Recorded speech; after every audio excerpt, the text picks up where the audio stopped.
ravi de vous retrouver encore une fois dans les grandes lignes. Vous êtes internaute, auditeur ou téléspectateur du groupe Média du Sud. C'est un réel plaisir de vous retrouver à nouveau dans les grandes lignes. Les grandes lignes, aujourd'hui, nous avons le plaisir de recevoir sur ce plateau le docteur Victor Mfansou Diatta. Il est justement le directeur de l'ICEP de Bignona. Avec lui, nous allons échanger des questions liées au baccalauréat, mais également des ICEP, notamment de Bignona, avec ses potentialités, mais également l'actualité liée à l'insertion professionnelle, entre autres questions qui seront développées avec Dr Victor Mfansou Diatta. Il est encore une fois, je rappelle, directeur de l'ICEP de Bignona. Directeur, bonjour et merci d'avoir accepté notre invitation dans les grandes lignes. Bonjour, je vous remercie de m'avoir invité sur le plateau. Merci. Pour partager avec vous, comme vous le dites, sur l'ensemble des questions liées à l'Institut supérieur d'enseignement professionnel de Bignona. Oui. Sont nombreux les instituts supérieurs d'enseignement professionnel au Sénégal, mais on va particulièrement parler de celui de Bignona que vous dirigez. Mais bien avant de revenir sur les ICEP, nous allons parler du baccalauréat. On vient justement de sortir des épreuves du baccalauréat, un examen important avec tout ce qui tourne autour, nous l'avons constaté notamment cette année. Dites-nous comment vous avez analysé les résultats tombés de cette épreuve du baccalauréat édition 2024 à votre niveau. Qu'est-ce que vous avez comme impression après avoir reçu les premiers résultats? Oui. Donc, après avoir reçu les premiers résultats, j'avoue que je n'ai pas une situation d'ensemble. Oui. Mais il y a quelques informations qu'on a glanées pour nous permettre d'avoir une idée un peu plus claire des résultats. Oui. Par exemple, dans certains lycées, on a l'impression que c'est une tendance baissière par rapport à l'année dernière. Ça n'a pas été fameux. Oui. Voilà. Mais il faudra attendre l'issue des épreuves du second tour pour avoir une vue d'ensemble, pour pouvoir apprécier de façon globale. Parce que moi, j'ai l'habitude de dire qu'il ne faut pas trop faire la distinction entre le premier tour et le second tour. Oui. Un élève peut être brillant et à l'examen, il chute et il passe au second tour. Ça arrive souvent. Ça arrive très souvent. Donc, du coup, moi, je le remets dans la même enseigne. Il faut attendre que les résultats du second tour soient déjà disponibles pour apprécier de façon globale les résultats au niveau national et au niveau régional. J'ai appris quelque part dans les réseaux sociaux qu'il y a 14% de réussite au niveau du premier tour. Oui. Alors, par rapport à l'année dernière, il faut apprécier par rapport aux résultats des années précédentes. À mon avis, ce n'est pas tellement ça.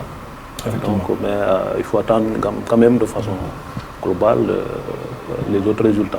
De part et d'autre, on peut avoir des appréciations partielles. On peut citer le cas de Aoun Sané qui s'est illustré véritablement avec nos jeunes vaillants scientifiques qui se sont illustrés à travers cet examen. Cet examen justement, directeur, cette année, nous avons constaté que les mesures étaient beaucoup plus corsées à l'occasion du baccalauréat 2024. C'est vrai que les mesures ont été toujours prises, notamment l'utilisation des téléphones portables dans les salles de classe, les salles d'examen. Mais cette année, le constat est que beaucoup d'élèves ont été renvoyés pour utilisation ou bien possession justement de téléphones portables. Et c'est là certains qui sont même en justice en ce moment. Comment vous avez apprécié cette dynamique de corser le contrôle ou bien la surveillance lors de cet examen? Vous savez, moi, je fais partie de ceux qui pensent que c'est cela qui devrait être. L'examen du bac est un examen très sérieux qui donne accès au premier diplôme universitaire. Oui. Aujourd'hui, avec la technologie, les portables sont tellement sophistiqués que permettre à des élèves d'entrer en classe avec des portables, ça leur permet d'utiliser des supports tout court. Donc, du coup, les résultats qui sont issus de cet examen-là ne pourront pas être crédibles. Je pense que ce mouvement consiste, disons, à rendre stricte la chose, mais pour moi, c'est ce qu'il devrait être. Pour avoir une fois été président de jury, je sais que c'est un peu difficile. Mais on ne peut pas se réjouir quand même du fait qu'on a renvoyé un élève. Moi, en tout cas, ça me fait très mal. Mais il faut donner un signal très fort pour que les élèves puissent savoir que entrer dans une classe d'examen avec un portable, c'est courir des risques de ne pas faire le bac pendant 5 ans. Donc, on ne peut pas apprendre toute une année et qu'au bout de 2 ou 3 jours, on mette tout ça en l'air. Oui. Donc il faut que les gens vraiment sachent que quand on surveille, c'est pour mettre tous les élèves au même, mettre les chances égales, à chances égales, Oui. n'est-ce pas? Oui. Alors quand on permet à d'autres, à certains d'utiliser le portable et d'autres, c'est déséquilibre. Je pense que c'est bien quand même d'avoir corsé ces mesures pour lancer un signal très fort. L'alerte a été déjà, le signal a été déjà donné. On a entendu la communication du ministre de l'Enseignement supérieur, de la Recherche et de l'Innovation communiquer là-dessus, mais également le directeur de l'Office du bac. Compte tenu de tout cela, on peut dire que les responsabilités sont partagées parce que les candidats sont certes impliqués directement, mais les parents également avaient un rôle à jouer pour véritablement permettre à ces candidats, à ces élèves de ne pas être dans des situations où ils seront renvoyés pour tout simplement avoir utilisé leur cellulaire. Ouais, mais c'est ça, c'est la triste réalité, hein, malheureusement. Souvent, les surveillances, quelquefois, ne sont pas très rigoureuses. Quand on surveille plus que... dans certaines situations, les gens surveillent plus le président du jury que les élèves. C'est ce qui ne devrait pas être. Donc, je pense que cette mesure-là va permettre un peu, pour les années à venir, de conscientiser davantage les parents et les élèves. Un parent d'élève qui laisse son enfant aller au bac avec un téléphone, il est quelque part responsable. Parce que si l'élève est appréhendé, il est sanctionné, vous devrez vous sentir coupable. Donc il faut que les gens veillent sur ça, qu'à l'avenir, chaque fois qu'on a un élève qui doit faire le bac, qu'on puisse prendre les dispositions requises pour éviter qu'il s'en aille avec son téléphone portable. C'est très important. C'est important. Après avoir décroché ce sésame, ces élèves ou bien nouveaux bacheliers et bachelières seront donc orientés dans les universités d'ici ou d'ailleurs. Ça dépendra des choix. Sur ces choix, justement, c'est aussi important parce qu'aujourd'hui, ces bacheliers ont la possibilité de faire des études dans les instituts supérieurs, mais également dans d'autres universités. Aujourd'hui, un conseil à donner à ces élèves, à ces nouveaux bacheliers, ce serait quoi, compte tenu des enjeux du moment? Et compte tenu des enjeux du moment, le conseil que je leur donne, c'est de recueillir toutes les informations utiles avant d'opérer à un quelconque choix. Parce que souvent, les élèves pêchent dans le choix. On a fait un cursus, on a eu des notes, on doit savoir à peu près dans quel domaine on pourrait se sentir à l'aise, dans quel domaine on pourrait avoir toute cette motivation nécessaire pour pouvoir réussir les études supérieures. Donc maintenant, pour cela, il faut que les élèves disons, recueillent toutes les informations utiles, essayent d'aller vers des personnes qui peuvent donner des informations utiles avant d'opérer à des choix de matière, de filière ou d'orientation. Donc c'est très, très important à ce niveau-là. Oui. Sur les possibilités qui s'offrent à ces bacheliers, il y a véritablement la possibilité de choisir les ICEP partout au Sénégal. Aujourd'hui, dites-nous, quelle sera la pertinence pour un nouveau bachelier, particulièrement de la Casamance, de choisir l'ICEP, pour ne pas dire l'ICEP de Bignona? Quelle est la particularité exactement pour un bachelier qui n'a rien compris, peut-être des offres ou bien la possibilité d'être inscrit au niveau de l'ICEP de Bignona et de bénéficier de ses études supérieures à travers cet institut?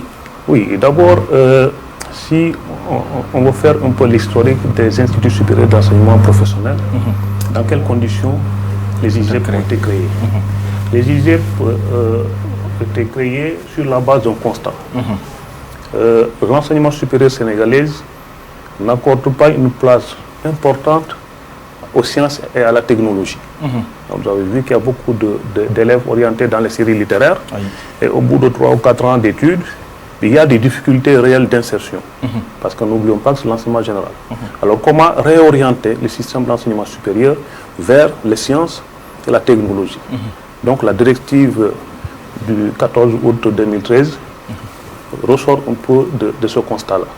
Il y a un déséquilibre notoire entre les formations. Comment mettre l'accent sur les formations professionnelles qui donnent droit à des diplômes qualifiants, etc., qui peuvent ouvrir à l'insertion. Et cette formation professionnelle crée les conditions de l'employabilité. Quand on sait qu'au Sénégal, la jeunesse se plaint souvent d'un manque criard d'emploi. Et aujourd'hui, après le bac, certains, peut-être par manque d'informations, se lancent, vous l'avez évoqué, dans certaines formations, dans certaines universités où ils peuvent ne pas y aller, mais choisir des études supérieures où l'accès sera mis sur la formation et s'en sortir à bout de quelques années. C'est un manque d'informations, un manque de quoi exactement qui fait que les jeunes parfois ratent le choix qu'il faut. On a longtemps parlé de l'inadéquation entre la formation et l'emploi. C'est inadéquat. Alors comment résorber ce gap, comment régler ce problème d'employabilité au Sénégal? Il faut mettre l'accent sur des formations pratiques. Les ISEP sont des établissements d'enseignement public. Ça, c'est la précision est de taille. C'est important. C'est pas privé. Oui. C'est l'État qui crée des instituts où il est possible pour un étudiant de faire une formation courte, mais vraiment qualifiante. N'est-ce pas? Et le modèle pédagogique des ISEP, c'est l'approche par les compétences. Il faut former l'élève au bout de 2 ans à acquérir des compétences pratiques qui peuvent intéresser une entreprise, qui peuvent intéresser une structure d'emploi. Donc maintenant, au niveau de l'ISEP de Bignona, je pense que c'est pareil pour les autres ISEP. Les métiers qui sont créés ne sont pas forcément les mêmes. C'est en fonction des réalités socio-économiques de la région. N'est-ce pas? Et ces métiers-là sont co-construits avec les acteurs socio-économiques et en fonction du bassin d'emploi. Pour que l'élève, l'étudiant, l'apprenant qui va faire 2 ans de formation et qui sort avec un diplôme qualifiant, puisse être directement employé ou puisse se créer l'emploi lui-même, l'auto-emploi. N'est-ce pas? Donc je pense que si ces ISEP-là se déploient à l'échelle nationale du territoire, ça peut à la longue être véritablement une solution pour l'employabilité, pour le chômage des jeunes au niveau du Sénégal. Et je pense que cette idée-là, elle est en train d'être soutenue partout par des bailleurs, par des partenaires qui y croient. N'est-ce pas? Donc c'est pour ça que dans chaque région, il doit y en avoir un.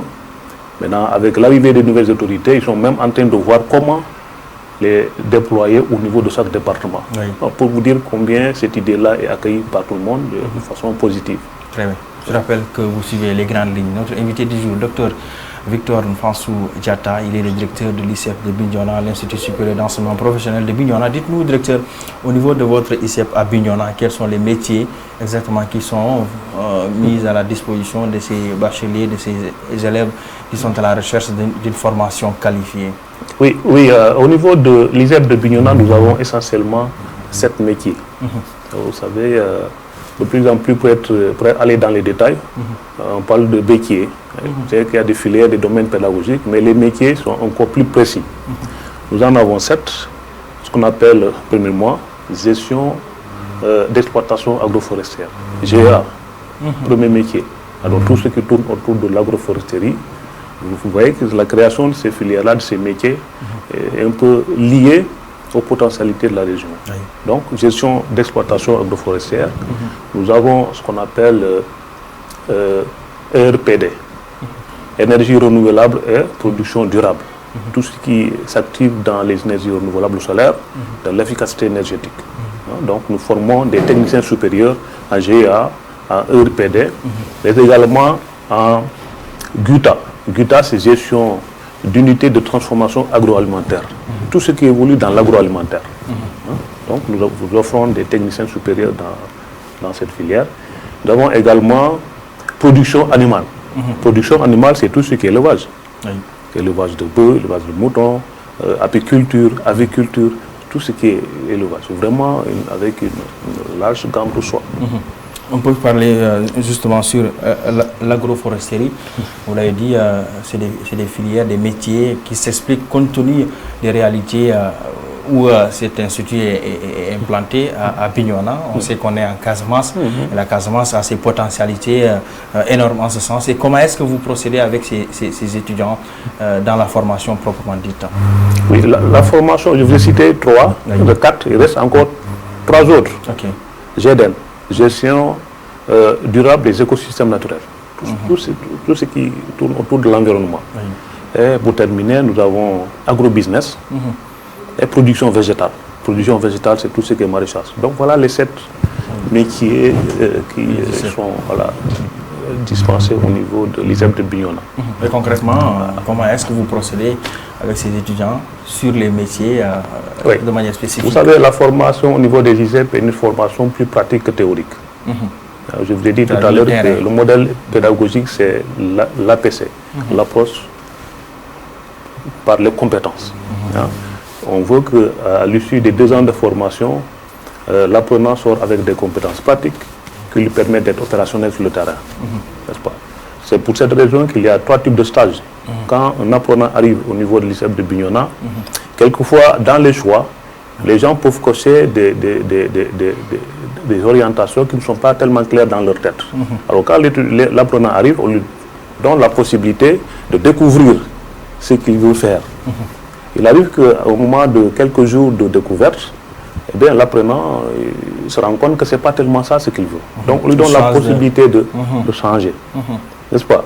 C'est pour ça que nous avons pensé qu'il faut prendre, disons, en amont, à faire un travail de sensibilisation. Ce travail-là a été fait cette année par ma cellule de com, qui s'est déployée dans les lycées pour expliquer les offres de formation au niveau de l'ISEP de Bignona. C'est pour éviter qu'un étudiant puisse choisir une discipline et après regretter. Alors, une fois que ce travail est fait, l'étudiant est maintenant à choisir définitivement. La première année, il y a ce qu'on appelle un stage, disons, un stage de mois pour les premières années. En entreprise, obligatoirement. C'est ça, la formation en alternance. École, entreprise. L'étudiant doit découvrir, doit, disons, renforcer ses connaissances dans la pratique. Au bout de la 2e année, nous avons un stage d'insertion où l'étudiant va faire 2 mois minimum, n'est-ce pas, pour voir un peu à quoi, qu'est-ce qu'il attend à la sortie de l'ISEP. Donc la formation, c'est 70% de pratique et 30% de théorie. Donc c'est vraiment pratique. Un étudiant qui sort avec un ISEP à l'ISEP de Bignona, dans un domaine précis, mais vous êtes sûr que vous avez devant vous quelqu'un qui maîtrise ce qu'il fait. Parce qu'on l'a appris de façon pratique, disons, le métier qu'il aspire. Est-ce qu'après la formation, ils s'en sortent? Il y a des étudiants qui sont insérés? Quelle est la situation? Il y a même des étudiants au bout des 2 mois de formation, avant même la fin des 2 mois de formation d'insertion, ce qu'on appelle les stages d'insertion, ils sont retenus. Ah oui, dans les entreprises. Oui. Alors nous avons une cellule insertion partenariat qui s'occupe un peu de tout ce travail de suivi des diplômés de l'ISEP de Bignona.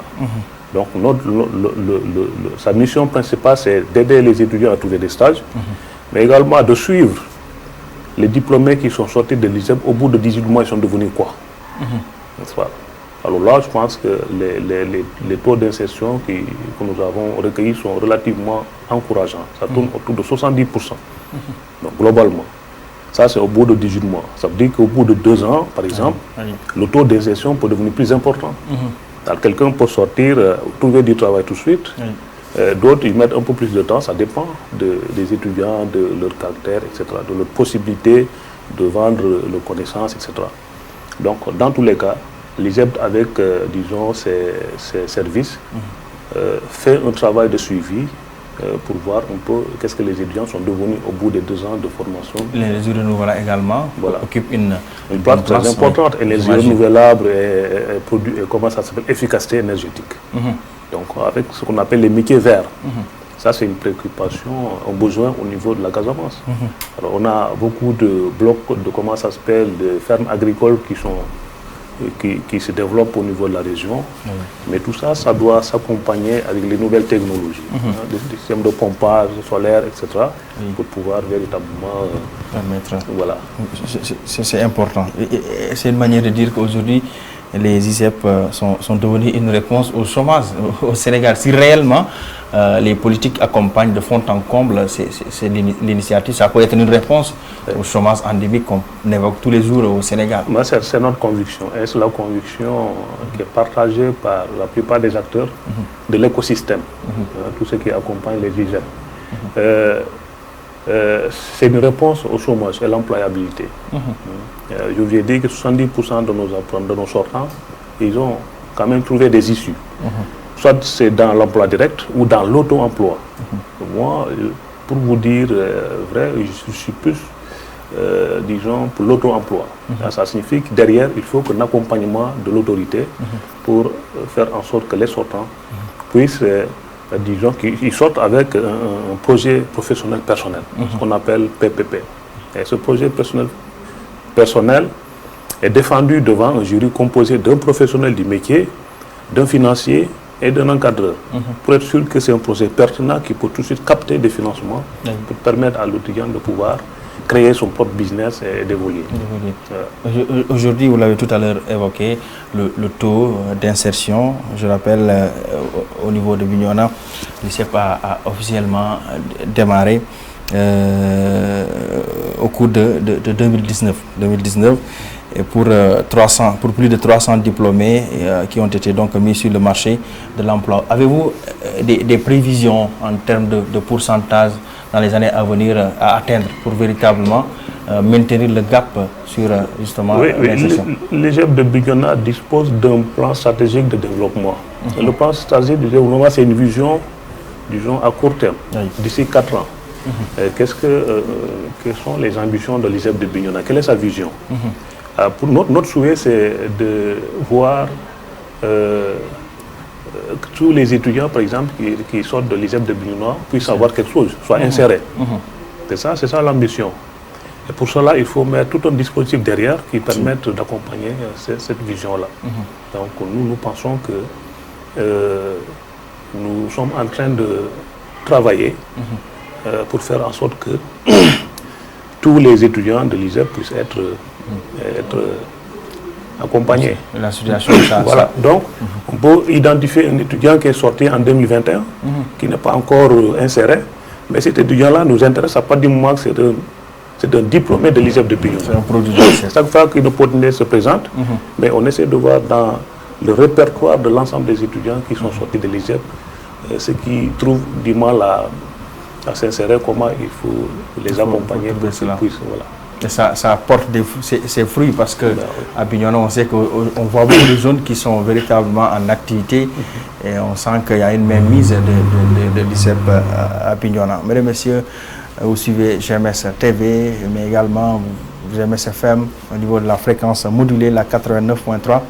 Mais internautes qui sont scotchés sur nos différents canaux, nos plateformes digitales, je voulais dire, nous sommes avec Dr Victor Fansou Diatta, qui est le directeur de l'ICEP de Bignona. L'ICEP de Bignona aujourd'hui est donc dans les locaux provisoires, directeur répartis dans différents sites. Où en êtes-vous pour le projet de construction d'infrastructures modernes à l'image des autres instituts qu'on voit ailleurs, parce qu'on sait qu'il y a une volonté, mais qu'est-ce qu'il en est exactement actuellement? Quelle est la situation dans ce projet? Oui, la situation de l'ICEP de Bignona évolue positivement. C'est vrai qu'à un moment donné, il y a eu quelques difficultés liées à l'accès au foncier. Et comme vous le constatez, en Casamance, c'est souvent le problème. Les gens peuvent vouloir acquérir des infrastructures d'un certain niveau, mais au niveau de la mise en œuvre, il se pose un problème souvent d'accès au foncier. C'est cette situation-là qui a un peu bloqué, mais nous sommes relativement au bout de ces difficultés-là. Donc pour dire que l'ICEP de Bignona et l'ICEP de Richard III, ce sont ces deux-là qui sont entièrement financés par la Banque mondiale et l'AFD. Et au moment où je vous parle, tous les plans architecturaux sont disponibles. Et dès demain, je reçois le consultant qui a conçu tous ces plans, parce qu'il y a une mission de la Banque mondiale qui arrive. Voilà, donc, je peux vous confirmer que nous sommes à l'étape de DAO, le lancement d'appels d'offres, pour recruter les cabinets qui vont peut-être procéder à la réalisation des travaux. Donc, tout est fin prêt. Dans l'avenir, également, on peut s'attendre à la création de d'autres filières.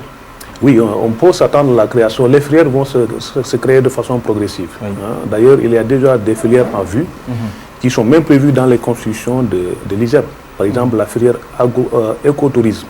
Il est prévu de créer une filière écotourisme, métier écotourisme, et d'autres métiers de l'eau liés à l'art.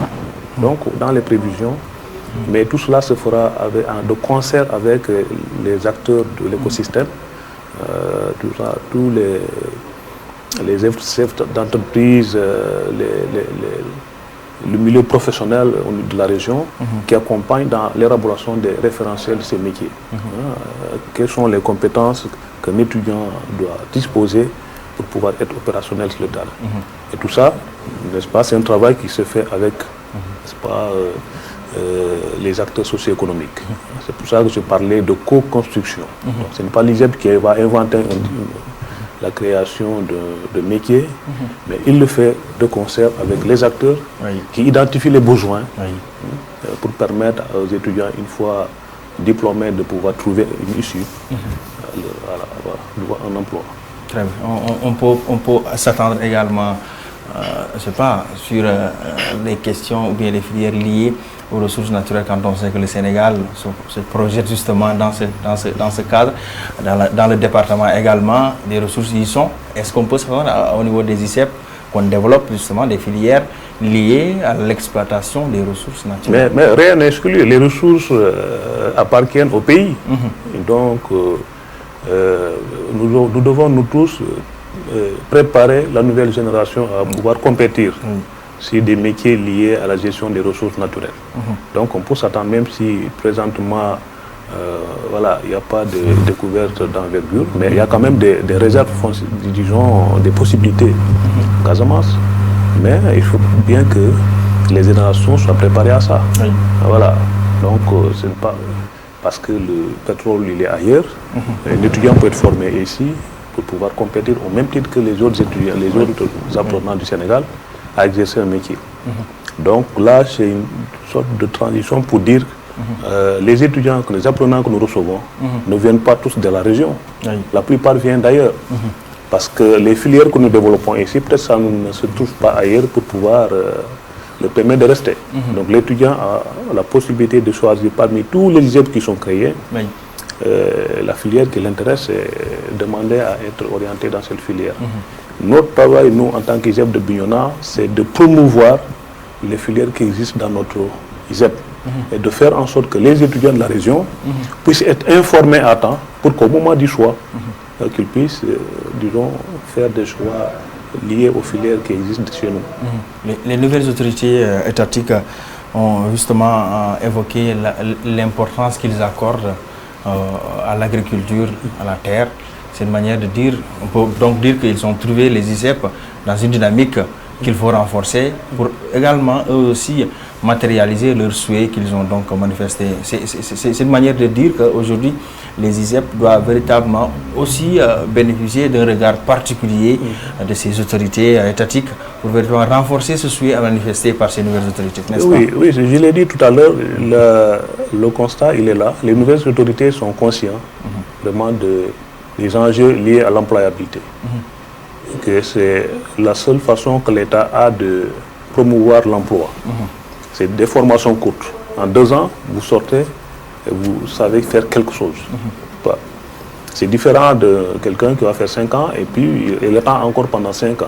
L'étudiant qui sort d'un ISEP, il est tout de suite opérationnel. Donc au bout de 2 ans, vous pouvez commencer à travailler. Voilà, d'une manière ou d'une autre. Ou bien vous arrivez à trouver un emploi quelque part, ou bien à partir du projet que vous avez défendu, vous arrivez à capter des financements pour pouvoir voler de vos propres ailes. C'est ça l'employabilité. Donc le secteur privé, c'est un partenaire privilégié qui doit accompagner, disons, le déploiement de ces ISEP. Et je pense que les nouvelles autorités ont bien compris que c'est un projet, disons, innovant qu'il faut accompagner financièrement, mais avec tout le sérieux qui s'y est. Et vous avez bon espoir que cela puisse être une réalité avec des politiques qu'ils vont peut-être mettre en place? Oui, j'ai bon espoir que ça bouge quand même de partout. Les échos que nous avons par rapport à, disons, la conception que les gens ont des ISEP, c'est vraiment des échos vraiment encourageants. Donc ça veut dire que tout le monde comprend qu'il faut s'orienter vers ça. des formations de courte durée, mais qui donnent droit à un débouché. Dès leur installation, très rapidement, nous avons vu le ministre qui a fait le tour de plusieurs universités, mais également à Bignona, vous l'avez reçu là-bas. Quels ont été les points phares de cette visite avec le docteur Abdourahmane Diouf? Quel a été justement le point nodal de cette visite? Le docteur Abdourahmane Diouf, notre ministre de tutelle, a tenu une promesse. Oui. Lorsqu'il nous a rencontrés pour la première fois, il était question pour lui de faire le tour des universités et des ISEP, pour voir de visu, constater de visu les difficultés auxquelles nous sommes confrontés, mais également tout ce que nous faisons sur le terrain. Donc quand il était venu, on lui a fait visiter quelques ateliers. La visite était très courte, mais ça lui a permis d'avoir une vue globale de ce que l'ISEP de Bignona fait. Parce qu'il faut constater, pour pouvoir derrière avoir cette motivation-là d'accompagner. Je pense qu'il est parti avec de bonnes impressions et il sera dans les dispositions de nous accompagner pour que l'ISEP de Bignona puisse rayonner au même titre que les autres ISEP, n'est-ce pas, qui sont dans les autres régions. Il a certainement pris des engagements pour venir en appoint à votre niveau, n'est-ce pas?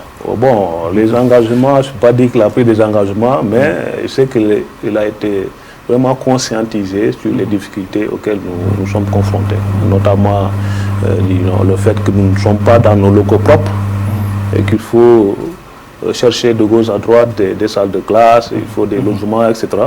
Tout ça, c'est une difficulté. Donc, il faut accélérer la construction de l'ISEP pour que nous puissions être autonomes et penser à un modèle économique innovant pour l'ISEP de Bignona, pour ne pas tout attendre de l'État. Parce que ça, il faut qu'on aille vers ça. Donc la formation initiale, elle est là. Les étudiants nous viennent de Campus N. Il faut qu'on puisse être utile à la communauté et de pouvoir ouvrir d'autres formations dans ce qu'on appelle la formation continue. Et cette formation continue fait des rentrées de ressources pour l'ISEP. Donc on est en train de réfléchir un peu sur ça. Comment capter l'argent de l'État, il est là, mais comment avoir une certaine autonomie dans l'acquisition de certaines ressources. Nous avons les compétences pour proposer des formations et capter des structures qui sont prêtes à travailler avec nous dans ça. Très bien, très bien. Directeur, beaucoup de professionnels souhaiteraient bénéficier de renforcement de capacités dans le domaine comme l'agriculture, l'élevage, de la transformation. Est-ce que, à votre niveau, l'ISEP, vous avez des opportunités que vous offrez à ces professionnels qui sont déjà en activité, qui ont compris qu'il y a une nécessité de se mettre à jour d'abord, mais également, pour ne pas dire de se renforcer en capacité? Ça fait partie des missions de l'ISEP, des ISEP, la formation continue. En dehors des étudiants qui sont envoyés par l'État, mais les ISEP doivent pouvoir accompagner les acteurs qui sont déjà sur le terrain, en leur offrant des formations courtes. Présentement, nous sommes en train de former beaucoup de gens dans plusieurs métiers, des formations courtes, qu'on appelle attestation, un mois. Mais il y a d'autres formations qui peuvent aller de 3 mois à 6 mois, on appelle CCP. Présentement, on est en train de former une soixantaine de personnes dans les CCP pour 6 mois, voilà, et d'autres pour 1 mois. Donc, sous ces acteurs-là, ce sont des acteurs qui sont déjà sur le terrain, qui veulent renforcer leur capacité dans le domaine dans lequel ils évoluent.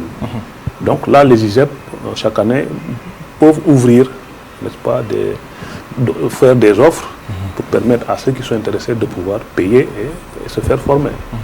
C'est de cette façon-là qu'on peut rendre utile à l'ISEP, au-delà de ce qu'on appelle le service à la communauté. Voilà.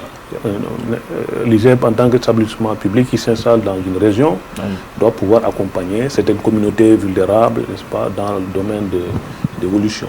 C'est dans ce contexte que nos apprenants sont intervenus au centre, comment ça s'appelle, au centre Barbara, où il y a des enfants déficients. Donc, on les a initiés un peu à l'agriculture pour permettre d'avoir une activité qui peut générer quelques ressources. On voit également dans tout ce que vous faites, notamment dans la formation, l'intérêt accordé par les filles. Si je ne me trompe pas, 60% des filles. Qu'est-ce qui peut expliquer cela? Est-ce à dire que c'est les filles qui s'intéressent beaucoup plus à ces métiers que les hommes? Qu'est-ce qui peut expliquer cela? Mais elles ont choisi librement de venir à l'ISEP. Si les filles sont plus ambitieuses que les garçons, on n'y peut rien.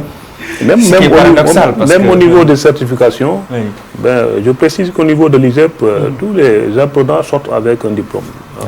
Nous avons rarement reçu d'échec. Parce que la formation, elle est tellement rigoureuse qu'on ne peut pas permettre à un étudiant de pouvoir s'absenter. Tout ça, c'est contrôlé de façon stricte. Donc, à la certification, tout le monde est certifié. Mais il y a toutes les générations que nous avons reçues, je pense que la plupart, ce sont des filles qui sortent du lot, qui sortent major, etc.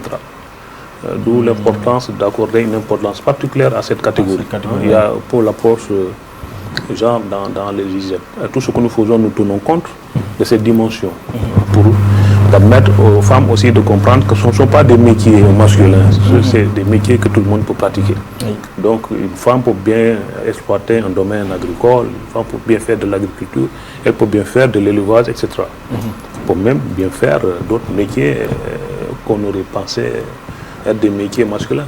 Parmi ces diplômés, il y a ceux-là aujourd'hui peut-être qui sont hautement sortis du lot. Est-ce qu'il y en a qui sont cités en exemple, peut-être dans la localité, oui, des exemples? Nous sommes en train de les identifier, il y en a déjà. Comme je suis nouveau, tout de suite je passe à voir, mais on a identifié des champions, des gens qui sont sortis de l'ISEP, qui ont réussi à créer leur propre entreprise et qui sont même en train d'employer d'autres.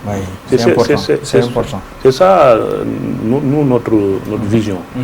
On pousse les gens à pouvoir entreprendre.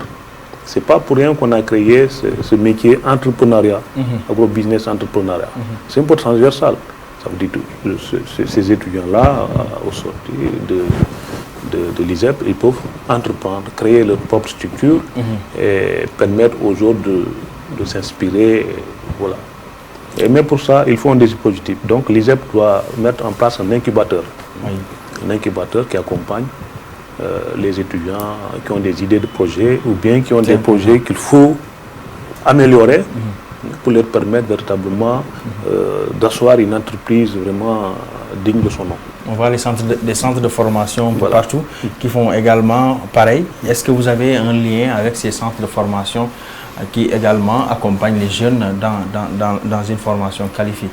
L'idée, c'est d'aller vers ça, d'aller vers il faut coaliser les efforts pour ne pas qu'on évolue de façon solitaire. Quand on fait de la formation à un niveau supérieur, il y a d'autres qui font de la formation à un niveau plus bas. Comment l'ISEP peut tirer tous ces établissements-là vers le haut?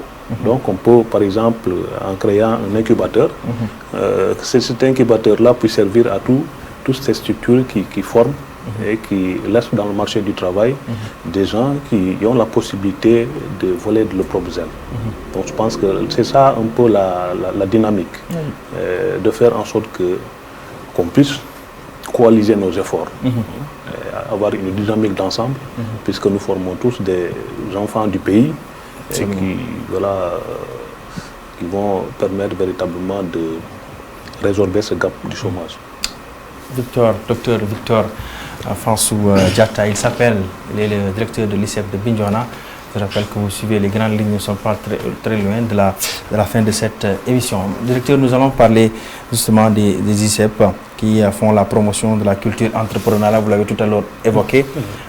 C'est de l'actualité, l'entrepreneuriat comme alternative face au chômage. À votre niveau également, vous investissez véritablement, vous poussez vos diplômés, vos jeunes à entreprendre. Est-ce que l'accompagnement y est? Comment est-ce que vous permettez justement ces diplômés à être dans un climat qui peut être favorable à l'esprit entrepreneurial? Oui, je le disais tout à l'heure, non seulement il faut encourager ces initiatives privées, les étudiants à entreprendre, mais il faut derrière, en amont, créer les structures d'accompagnement et permettre à tous les partenaires de l'écosystème d'accompagner le processus. Quand je parle des partenaires de l'écosystème des ISEP, il y a les structures de financement, l'ADER, l'ADPME, le PUDC, toutes ces structures-là peuvent accompagner les sortants de l'ISEP. Je pense que nous avons tous des conventions avec ces structures qui sont sensibilisées sur la nécessité à accompagner les diplômés des ISEP pour leur permettre véritablement d'asseoir leur projet et de pouvoir créer leur propre entreprise. Parce que ça veut dire que quand on crée une entreprise, pour démarrer, il faut un minimum de ressources.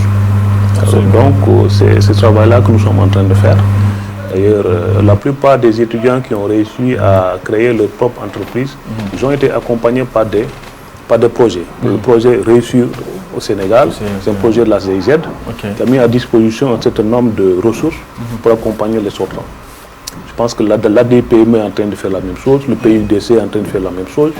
Donc, il va y avoir une convergence de vues par rapport à cette problématique, ce qui fait que je pense que c'est tout ce dispositif-là qui va permettre à l'entrepreneuriat d'éclore et de régler définitivement cette question du chômage au Sénégal. Il y a également l'équation liée au financement. Parfois, ce n'est pas aussi évident. Est-ce que vous créez également les conditions pour permettre... C'est ce que j'ai dit. Tout ce que je suis en train de citer, ce sont des financements. Par exemple, avec le PIDC, on va accompagner. Quand on fait une sélection, on prend les meilleurs projets. On les accompagne à hauteur de 2 millions. De l'autre côté, il y a une autre structure qui fait la même chose. Alors, si toutes ces structures-là unissent leurs forces, mais les sortants qui ont des projets vraiment crédibles peuvent avoir suffisamment de ressources pour démarrer leur activité. Maintenant, ça ne s'arrête pas là. Il faut toujours continuer à les accompagner en essayant de voir de gauche à droite est-ce qu'on peut capter des financements pour permettre à ces étudiants-là de pouvoir développer leur activité. Tout ça, ça se fait à travers le partenariat. Donc, on a un service de partenariat qui est très dynamique, qu'il faut renforcer et mettre tous les atouts de notre côté pour pouvoir intéresser les partenaires qui veulent nous accompagner. Peut-être une toute dernière question. Ceux-là qui ne sont pas des étudiants, qui n'ont pas étudié pour véritablement s'attendre à être orientés dans les ICEP, mais qui ont l'envie véritablement de s'investir dans l'élevage, entre autres domaines. Est-ce qu'aujourd'hui, il y a une possibilité pour cela de bénéficier de vos... Oui, il y a une possibilité. Nous sommes en train de travailler là-dessus pour donner la possibilité à ceux qui n'ont pas eu la chance d'orienter à l'IGEP de pouvoir y entrer avec d'autres portes. Mais peut-être ça ne va pas être la même chose que ceux qui sont déjà officiels. Mais il y a toujours la possibilité de leur permettre de s'inscrire. Parce qu'ailleurs, dans les villages, on voit des femmes qui s'activent dans le maraîchage et quand même, elles ont besoin d'être accompagnées, d'être orientées, d'être capacitées davantage pour avoir beaucoup plus de retombées. Je pense que c'est une politique qui mérite d'être développée pour donner sens à cela. C'est ça. On est en train de développer cette politique avec des partenaires.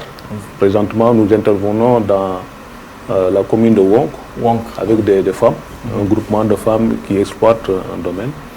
Avec un partenaire, nous déployons nos équipes qui vont sur le terrain former les femmes dans les techniques de maraîchage. N'est-ce pas? Donc ces initiatives-là, si elles se développent, ça pourra permettre véritablement d'accompagner la communauté au niveau de leur exploitation pour qu'ils puissent améliorer le rendement, l'efficacité du travail en tant que tel. Votre objectif en un mot, c'est quoi à tête de Notre objectif, c'est de nous positionner comme leader dans le domaine de la formation au niveau de la région. N'est-ce pas? Pour cela, il faut être visible, il faut promouvoir les filières, recueillir les besoins et travailler autour d'un programme pour satisfaire tous ces besoins. Parce que ça doit se sentir dans le vécu quotidien des acteurs, n'est-ce pas? Nous faisons une formation, nous sommes un établissement d'enseignement supérieur. Est-ce que la communauté sent notre présence sur le terrain? Il faut travailler à ça. Donc c'est pour ça que nous sommes en train de mettre en place tout le système pour nous déployer sur l'ensemble de la région. Parce que l'IGEP, encore une fois, ce n'est pas un établissement de Bignona, c'est régional. C'est pour cette raison que notre tournée a touché tous les 3 départements. Les populations d'Oussouye, de Bignona, de Ziguinchor doivent sentir la présence de l'IGEP sur le terrain.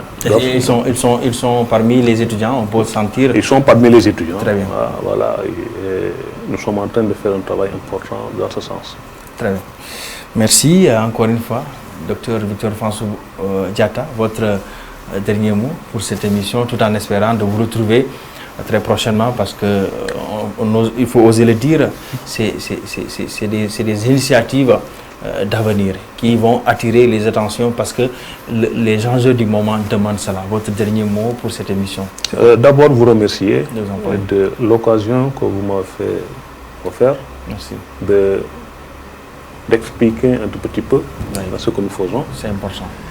Comme vous le dites, hein, nous souhaitons que la collaboration continue pour que d'autres acteurs qui ont des connaissances beaucoup plus pointues sur le domaine puissent venir expliquer aux populations ce que nous faisons. Donc, je vous remercie pour ça. Je pense que nous allons davantage promouvoir cet institut, qui est un institut d'enseignement public, pour que les Casamancés puissent savoir qu'ils sont à côté d'un outil qui peut les accompagner dans le développement. Ne serait-ce qu'en mettant à leur disposition des connaissances pratiques qui peuvent leur permettre véritablement de pouvoir évoluer dans ce qu'ils font. Merci, directeur Dr Fansou Victor Diatta. Il est le directeur, je rappelle, de l'Institut supérieur d'enseignement supérieur et professionnel plutôt, qui se trouve à Bignona, parmi tant d'autres ISEP qui sont au Sénégal. Merci, mesdames et messieurs, chers téléspectateurs, internautes et auditeurs du groupe Média du Sud. À notre confrère Oumar Mamoudou Diallo qui nous a facilité la tenue de cette émission, mais également clin d'œil à ceux-là qui sont scotchés au niveau de la régie, c'est Mariatou Cissé et Djibril Koli pour la réalisation de cette émission Les Grandes Lignes. Nous vous donnons rendez-vous très prochainement pour un autre numéro de votre émission Les Grandes Lignes.